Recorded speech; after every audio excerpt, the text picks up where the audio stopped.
Bom dia, queridos amigos, como que vocês estão? Mais uma semana desse estudo maravilhoso do livro Nosso Lar, do nosso querido Chico Xavier, pelo Espírito, né? De autoria do Espírito André Luiz, certo? Hoje nós vamos estudar o capítulo 34, como os recém-chegados do umbral, e o capítulo 35, Encontro Singular. É bem interessante, nós vamos rever uma parte aí do que nós achamos entre o céu e o inferno e principalmente a questão do perdão.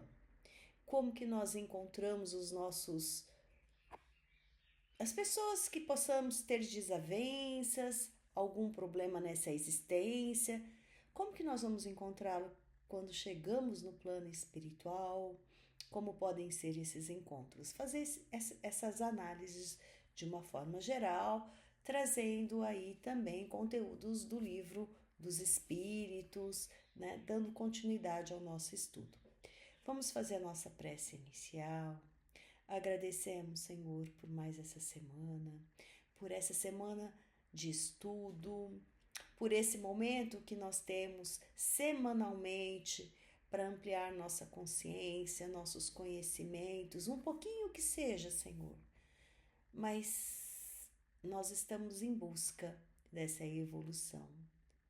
Aproveitemos esse momento para pedir perdão para os nossos erros, perdão por muitas vezes não conseguirmos discernir, entender todos os sinais para que nós possamos realinhar os nossos objetivos nessa vida terrena.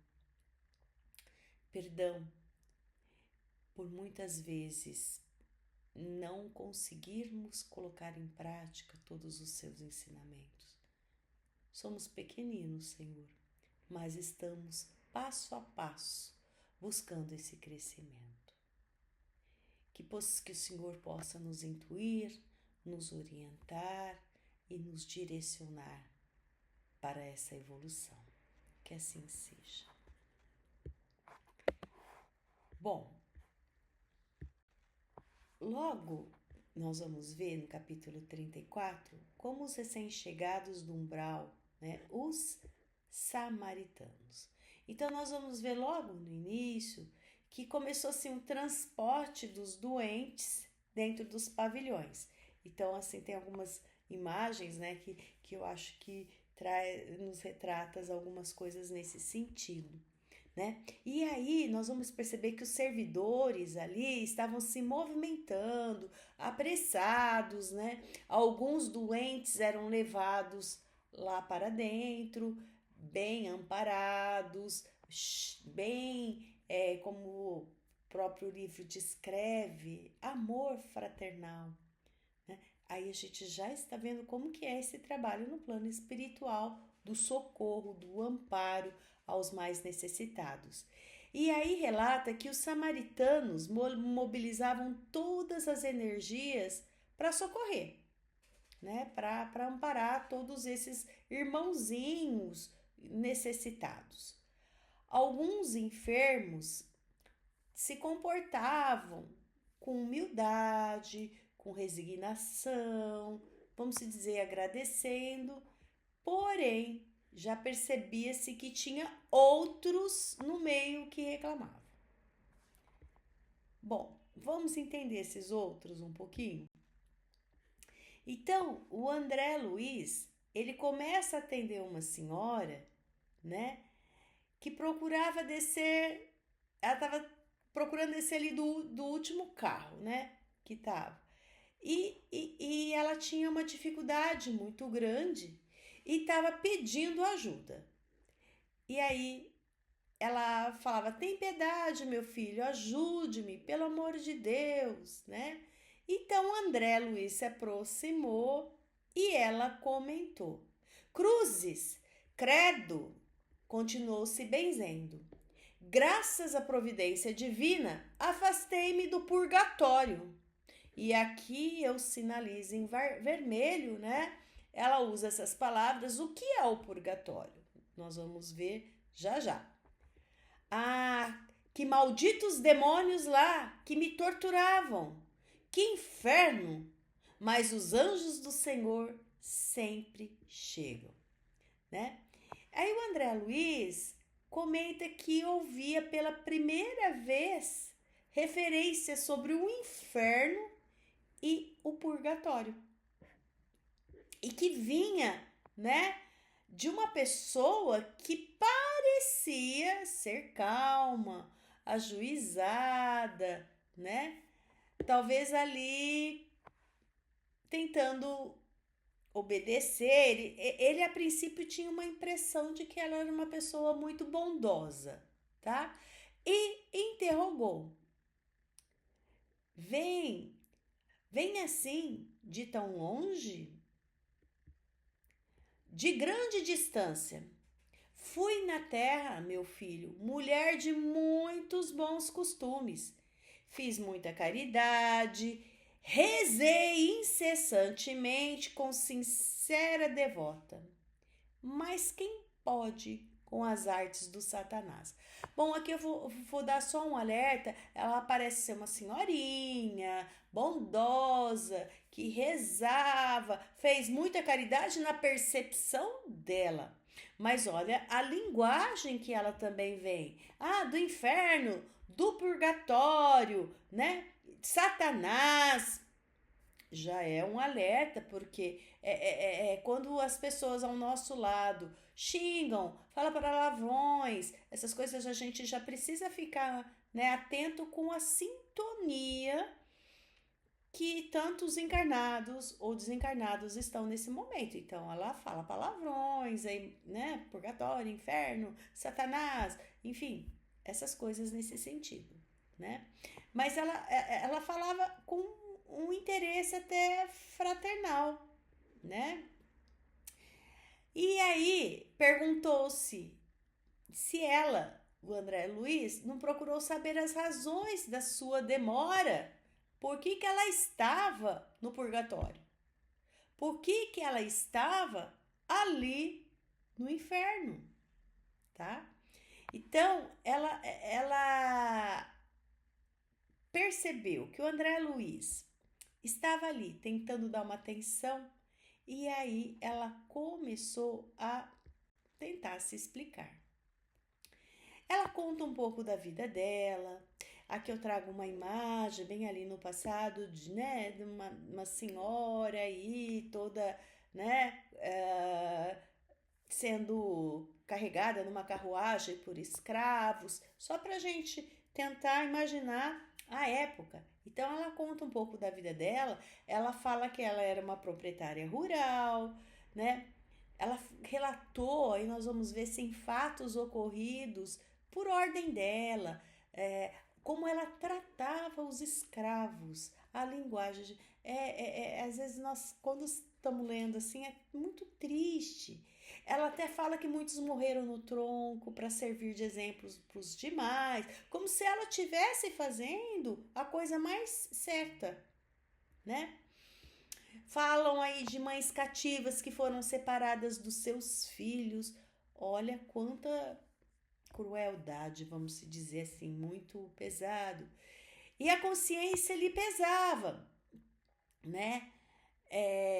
Mas ela falava que ela tinha continuamente, periodicamente, a absolvição, né? Ela era absolvida pelo padre que ela chama o Amâncio.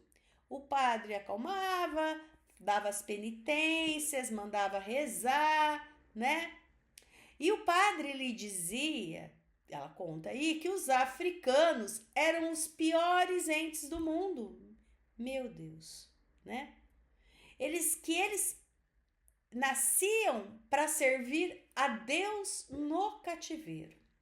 Então são muitas ideias, são muitos relatos bem pesados nesse sentido. E ela informou André Luiz que ela desencarnou em maio de 1888. Olha só essa data, a coincidência, né? e que ela estava muito desconsolada, né, ao saber que a princesa Isabel havia abolido a escravatura. Ela desencarna no mesmo ano, né? O que o livro nos traz? Alguns dados aí, que ela ficou no umbral mais de 50 anos, né? Mais de 50 anos. Então ficou ali sofrendo, perambulando. Por que disso, né? E o André Luiz ajudou e ela começou a falar, imaginando que ela tinha acabado de sair do purgatório, graças a quê, gente? As missas. Porque ela relata que ela deixou dinheiro com um sobrinho para que ele pudesse celebrar missas mensais para o descanso da alma dela. Então, daí nós vamos perceber o atraso, ou vamos se dizer, a pouca evolução desse espírito materialista, né? Achando que a escravatura, a escravidão, enfim, tudo que ela fez, mas ia lá, rezava e estava tudo resolvido, né? E como alguém, pior que essas ideias que a gente verifica nos relatos dela, como alguém pode ser melhor ou inferior ao outro? Ninguém é melhor ou inferior a outro. É um ponto muito discutido hoje, e no sentido assim, pela cor da pele, pela religião, pela situação financeira, social, ninguém é melhor do que ninguém, e sabemos disso. E sabemos que nessa existência, em outras, muitas vezes vamos vir mais. Já fomos pessoas com certeza de cor, né? Somos pessoas de cor, de várias religiões, de várias formas sociais, né? As nossas encarnações são em decorrência de tudo que nós fazemos. Podemos ter uma facilidade nos dias de hoje, em outras existências não tivemos, e assim tem essa troca. Para quê? Para nos evoluir, né? Então, nós não podemos aceitar essas ideias, esse tipo de preconceito, porque tudo isso que ela relata e da forma que, como está sendo descrito aí nesse capítulo, é contra a lei do amor, é contra a lei de Deus, né? Sabemos que esse nosso corpo físico, ele é temporário.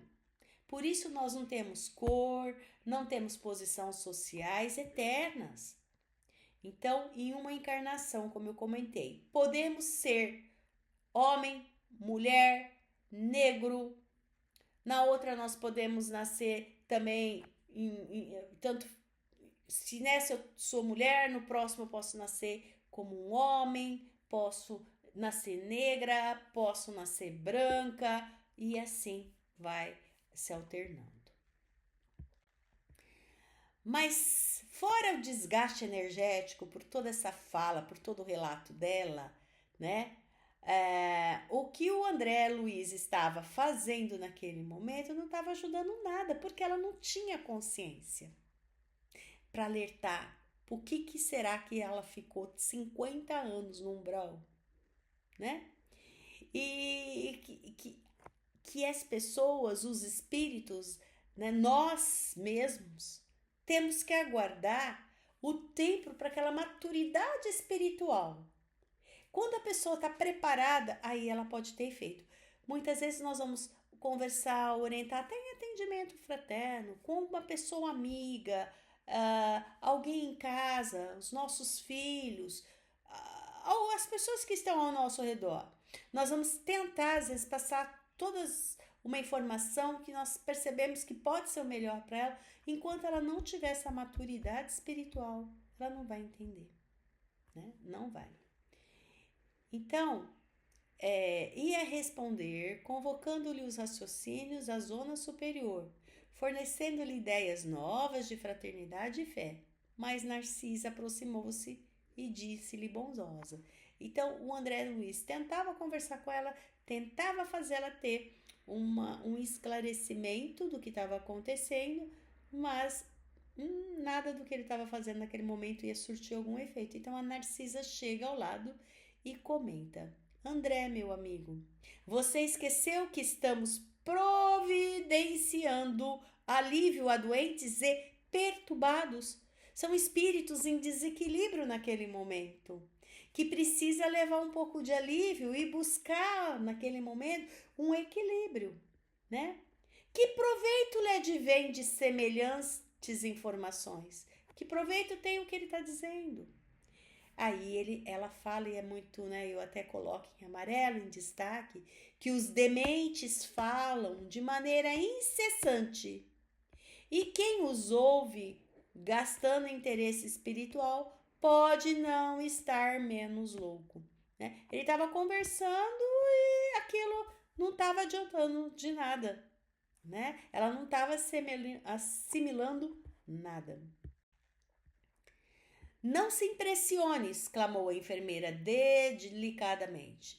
Atendemos aos irmãos perturbados. Eles estavam atendendo irmãos em desalinho, desequilibrados naquele momento. Mas a senhora é de opinião que eu estou nesse número? A senhorinha perguntou, escutou ela falar. Perguntou a velhota melindrada. Então, a Narcisa ali demonstrou suas excelentes qualidades de psicóloga, de captar tudo aquilo ali, né? E acabou, né? E exclamou: Não, minha amiga, não digo isso. Creio, porém, que deve estar muito cansada. Seu esforço purgatório foi muito longo, né? Justamente, a senhorinha respondeu, justamente, esclareceu a recém-chegada do Umbral. Não imagina o que eu tenho sofrido e sendo torturada, de novo as palavras dela, pelo demônio. Então a Narcisa naquele momento mostra que os espíritos, quando estão sendo socorridos, não adianta ter a orientação, né? É acalmar, dar-lhe um passo, uma água fluidificada, para equilibrar, para em um outro momento vir todo o esclarecimento. Então, essa perturbação que o espírito tem, né, é um fenômeno de transição da vida corporal para a espiritual. Então, nós falamos no livro, de novo, nós vamos citar o céu e o inferno. Desculpa, é o céu e o inferno. Logo, ele vai falar que nós temos estágios na nossa passagem. Tem um capítulo logo no início que vai falar da passagem. E um dos estágios, quando nós fazemos a passagem para o plano espiritual, costuma ser a perturbação. Posso dizer para vocês que espíritos felizes, mais evoluídos, não vão passar muito por esse processo tão demorado e mais sofridos. Então, esse livro, né, e nós temos o estudo aí no nosso canal para vocês buscarem essas informações, como temos muitas pessoas no nosso grupo que já fizeram esse estudo também. Então, o espírito experimenta um torpor que paralisa momentaneamente as suas faculdades, os seus raciocínios, as suas formas de pensar, neutralizando, ao menos em parte, as sensações. Então, é como se fizesse, por isso que chama a perturbação, com aquele torpor mais parado, paralisado, tá? E é como um estado de catalepsia paralisado, de modo que a alma quase nunca testemunha conscientemente o derradeiro suspiro. Então, nós falamos assim, vai ter dor, como que é? Normalmente não. Depois que desencarna, passa por esse pedaço, né? Por essa fase de perturbação aí. E como ela falou muitas vezes, e o André Luiz ficou um pouco espantado, que era a primeira vez que ele estava ouvindo falar de purgatório, né? De inferno. Aí eu só trago um dos slides que nós comentamos lá, purgatório e inferno. Em todos os tempos, o homem acreditou por intuição que a vida futura deveria ser feliz ou infeliz. Então, o que é o purgatório, o que é o céu, o que é o inferno? Ser feliz ou infeliz? E tudo isso em razão do bem ou do mal que ele fez nesse mundo. Então a ideia que a religião passava dessa vida está em relação com o quê? Tudo o que é o céu, o que é o inferno para nós, está associado ao nosso desenvolvimento, ao nosso senso moral, às noções mais ou menos justas que nós temos do bem ou do mal que nós fizemos, tá? Então, as penas e recompensas são reflexo do quê? Dos seus instintos predominantes, quem que eu sou, o que eu faço. Por isso a gente sempre estuda e bate no sentido da moralidade, né? Dessa evolução nossa. Eu faço mais questões para o bem ou para o mal e ter consciência maior a respeito, né, de tudo isso, que sempre é tempo de corrigir. Então, os nossos conceitos, muitas vezes, do que é céu, inferno, purgatório, está muito ligado no que nós vivenciamos. Está muito ligado em quê, gente? No nosso pensamento, né? Principalmente se é muito materializado.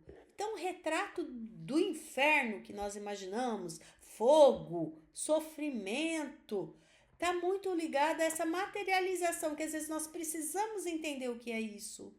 Então, nós imaginamos como algo ligado a sofrimento, destinado aos que sofrem, e o céu é um lugar destinado aos mais felizes, né? Aos eleitos.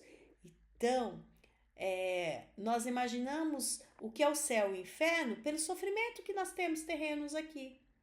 Porque nós vivenciamos esses sofrimentos. Então, é mais fácil, né?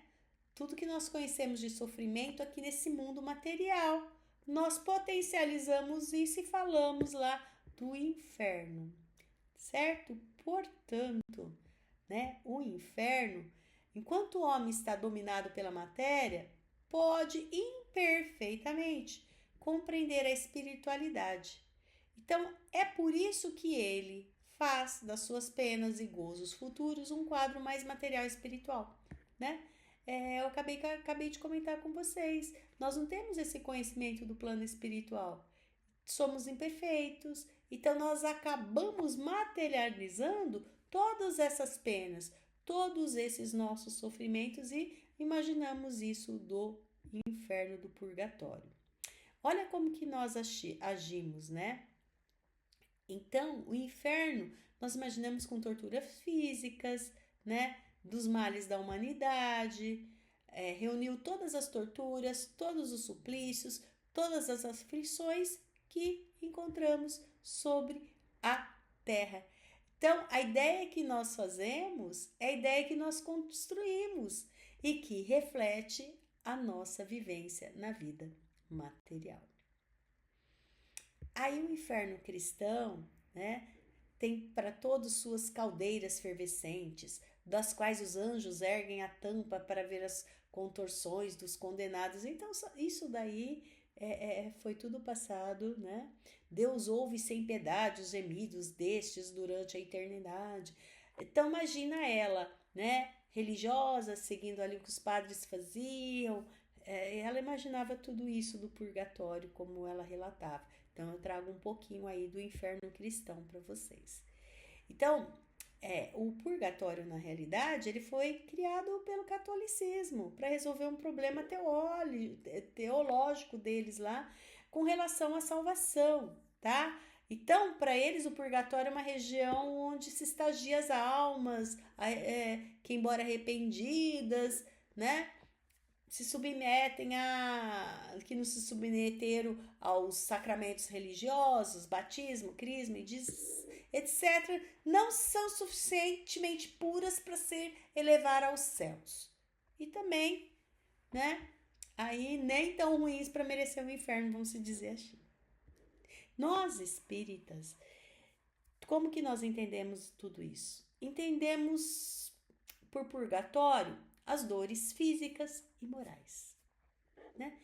Nós entendemos o purgatório, o período muitas vezes da expiação, o período que nós carregamos as dores, que são desenvolvidas por nós aqui mesmos, por transgredirmos todas as leis divinas, né? Então, quase sempre é aqui na Terra que nós fazemos o nosso purgatório, certo? Que nós expiamos. Então, o purgatório vem da palavra purgante, aquilo que limpa o nosso organismo. Então, as dores, as aflições que temos, São como se fosse um purgante que limpa nossas almas dessas transgressões, transgressões que temos das leis divinas, tá? Então, é essa visão que nós temos aí. Então, na questão do Livro dos Espíritos 113, que deve se entender por purgatório? Doses físicas e morais. É o tempo da nossa expiação. Quase sempre na terra é que fazeis o vosso purgatório e que Deus vos obriga a expiar as vossas faltas. Então, dentro do Espiritismo, um purgante, né? Que tá aí para nos melhorar. E o céu? O céu é o estado de espírito que nós alcançamos através do que? Da evolução moral, de todo esse nosso crescimento intelectual, moral, né? Buscando a perfeição, buscando viver em harmonia, buscando viver em felicidade e em plenitude. E fica uma reflexão, tá? Nós percebemos que a senhorinha, ela seguiu todas as formalidades, o que o padre falava, as missas, deixou até dinheiro para pagar a missa, mas isso não significou que ela tornou uma pessoa melhor. Estamos vendo que não. Ela provavelmente já foi uma boa católica, que ia lá, rezava, pagava a missa, mas não foi uma boa cristã. Caridade para o outro, para o próximo. E nós espíritas com tudo isso? Qual que será a nossa situação quando nós chegarmos nessa hora de prestar as contas? E aí é que vem essa frase muito conhecida por nós. Reconhece-se o verdadeiro espírita pela sua transformação moral e pelos esforços que emprega para domar suas inclinações más. Então fica a reflexão para nós, de nos transformarmos e buscar colocar em prática tudo aquilo que nós estamos aprendendo pela caridade. Bom, e aí nós vamos para o capítulo 35, né? Encontro singular. E esse capítulo inicia comentando que André Luiz estava guardando os apetrechos lá, sei lá, da excursão, recolhendo os animais de serviço, e aí de novo mostra, né, o que se tem no plano espiritual. E ele ouviu a voz de alguém. André, você aqui? Muito bem. Que agradável surpresa. E aí ele reconheceu o velho Silveira. Esse capítulo nós vamos verificar, assim, quando que nós reconhecemos as pessoas que nós tivemos contato aqui enquanto encarnados, né? E o senhor Silveira é um senhor com que o pai do André Luiz teve negócios.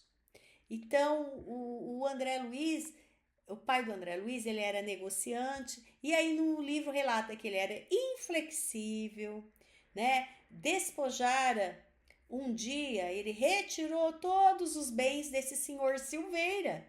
E com toda essa situação que relata, o André Luiz ficou meio constrangido, envergonhado com toda essa situação. O André lembrava-se muito bem do dia em que a mulher do Silveira foi até a sua casa pedir, né, perdão da dívida do marido. E o Silveira estava acamado também. Então ele ficou acamado com dois filhos doentes, uma situação muito constrangedora e né, ele teve vergonha de tudo isso. Só que naquela ocasião, o André Luiz encorajou o pai dele para consumar, encorajou o pai dele para prosseguir na ação até o fim, cobrar, né, tirar os bens do senhor Silveira. Apesar da mãe do André Luiz não querer toda essa situação, tá? Só que o pai do André Luiz foi inflexível e efetivou tudo isso, né? O senhor Silveira ficou sem condições financeiras e acabou tendo que procurar um local mais humilde e foi para outro local e nunca mais a família do André Luiz ouviu falar deles. tá? Só que nesse encontro no plano espiritual, o senhor Silveira mostrava-se simpático, sem rancor, e abraçou o André Luiz, tá? Então aqui nós vamos trabalhar a questão do perdão, certo? Vamos ver tudo isso como acontece. Então, quando ele abraçou o André Luiz, eu trago essa imagem mais de perto, quando relatando toda a historinha lá, o André Luiz não sabe o que dizer. Ele acaba se afastando um pouco, né? Ficou constrangido. Ele se sentiu culpado por ele ter ficado ao lado do pai dele, né? Que ele não ouviu a mãe. Então, André Luiz busca, todo constrangido com tudo isso, ele vai conversar com a Narcisa. Narcisa, né? O que está acontecendo? O que eu faço? Estou constrangido. E aí, a Narcisa acaba encorajando André Luiz a se desculpar, a pedir o perdão, tá? Então, aí, movido por todo esse desejo sincero de reparar, de perdoar, o André Luiz vai ao encontro do Silveira, lhe pede desculpas sinceras, não apenas por ele, mas também em nome do pai dele, né? E esse gesto do André Luiz é um gesto extremamente importante no processo de reconhecer as falhas. Porque muitas vezes as pessoas querem perdoar, falar alguma coisa, mas não reconhecem aquilo que nós costumamos falar, que é da boca para fora. Mas reconhecer as falhas dele, sinceramente, buscando essa reconciliação. E aí, gente, é consequentemente verdadeiro, né? Aí é algum crescimento espiritual quando vem do amor, do coração, de uma forma sincera. E aí temos essas relações, as consequências dessas ações que nós temos nas nossas relações aqui na Terra, com certeza repercute no mundo espiritual, tá? De novo, aqui tem um alerta que nós estamos vendo a importância dessa reforma íntima, de nos preparar para isso, de ter esse perdão. Falamos que nós temos que procurar reconciliar, se possível, nós que temos essa consciência agora, né? O quanto que é importante essa reconciliação para a nossa evolução espiritual e até no plano, né, superior, estamos vendo tudo isso. Aí, Silveira explicou com humildade que a perda das possibilidades materiais fora útil no tocante ao progresso espiritual para ele. Quando o pai do André Luiz fez aquilo, muitas vezes nós achamos que os caminhos são contrários. Muitas vezes os obstáculos que nós temos nos leva a recuar um pouquinho, mas essa dificuldade que nós passamos são para nossa evolução espiritual. Então, até os nossos obstáculos, com certeza, é o que mais nós temos que agradecer, né? E aí, com os novos conhecimentos obtidos na colônia espiritual, ele não mais encarava os adversários como inimigos, mas sim como benfeitores. Então, o que o pai do André Luiz acabou fazendo, tirando dele, às vezes, as facilidades da vida terrena, materiais, fez com que ele buscasse outros caminhos e aí que ele pudesse, com certeza, se evoluir, tá? Então, muitas vezes isso são bênçãos que nos renova a oportunidade. O perdão renova a oportunidade para a gente estabelecer, muitas vezes, uma simpatia interrompida, né? Então, nós temos que nos sentir bem. Silveira diz que o pai foi o seu verdadeiro instrutor, pois ensinou-lhe os valores do espírito, comentando que ninguém está isento de faltas. Olha a evolução do Silveira. E aqui eu trago em destaque, né, que Nossos adversários não são propriamente, inimigos. Nossos adversários não são propriamente inimigos nossos, e sim benfeitores, que eles nos ajudam a evoluir. Então, de novo, eu costumo comentar que nós temos o hábito de falar assim, por que comigo? Por quê? Nós temos que trocar essa palavrinha de porquê para quê? Para que isso aconteceu comigo? Que lição que eu tenho? O que isso vai trazer? E para fecharmos esse nosso estudo, eu trago aqui a questão 285 do Livro dos Espíritos. Os espíritos se reconhecem por terem coabitado na Terra? O filho reconhece o pai, o amigo? Perfeitamente. Então, nós vamos reencontrar todas as pessoas que conhecemos assim. E é assim de geração em geração. Na 285A, como é que se reconhecem na Terra, né? Os que se reconhecem na Terra se reconhecem no mundo dos espíritos. Vemos a nossa vida pretérita e lemos nela como um livro. Então, até depois do estágio do torpor, lá, da perturbação, depois do nosso desencarne, passa, né, como se fosse um filme, um livro, tudo da nossa existência. Vendo a dos nossos amigos e dos nossos inimigos. Aí vemos a passagem deles, né, na nossa vida, ou enfim, com o outro. Na questão 293, 2 seres que foram inimigos na Terra conservarão seus ressentimentos no mundo dos espíritos? E a resposta que nós queríamos, não, né? Compreenderão a sua dimensão, que a sua dimensão era estúpida e o motivo pueril, tá? Agora, quem não consegue esse perdão que for, a gente percebe que não consegue o perdão os espíritos imperfeitos, né? Então, aí já nos diz, né? Então, só os imperfeitos é que não conseguem perdoar.